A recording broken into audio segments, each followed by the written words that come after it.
نحمده ونصلي على رسوله الكريم اما بعد فاعوذ بالله من الشيطان الرجيم بسم الله الرحمن الرحيم رب اشرح لي صدري ويسر لي امري واحلل عقدة من لساني يفقهوا قولي۔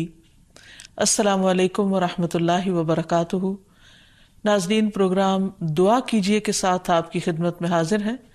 آج ہم انشاءاللہ بیماری سے شفا کی دعائیں آپ کے ساتھ شیئر کریں گے۔ صحت اور بیماری انسانی زندگی کے ساتھ ساتھ ہیں۔ انسان کی زندگی کے کوئی بھی 2 دن ایک جیسے نہیں ہوتے۔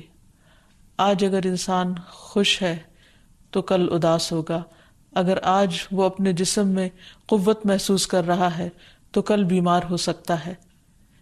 انسان کے اوپر دن میں بھی کئی بار مختلف طرح کی کیفیات گزرتی ہیں۔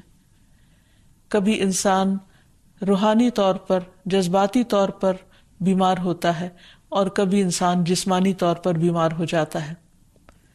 بیماری کی کیفیت صحت کی کیفیت سے مختلف ہوتی ہے اور ہر انسان اس کو محسوس کر سکتا ہے۔ ایسی صورت میں انسان کو دوا کے ساتھ ساتھ اللہ سبحانہ و تعالیٰ کی طرف رجوع کرنا چاہیے اور اپنے لیے خوب خوب دعائیں کرنی چاہیے۔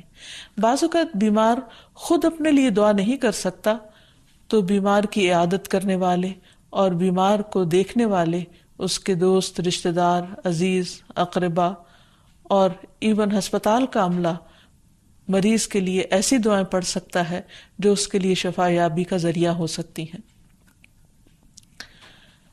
تو بات یہ ہے کہ انسان ہر حال میں اپنے رب کا محتاج ہے اور اسے اپنی ہر ضرورت کے لیے اپنے رب کی طرف رجوع کرنا چاہیے۔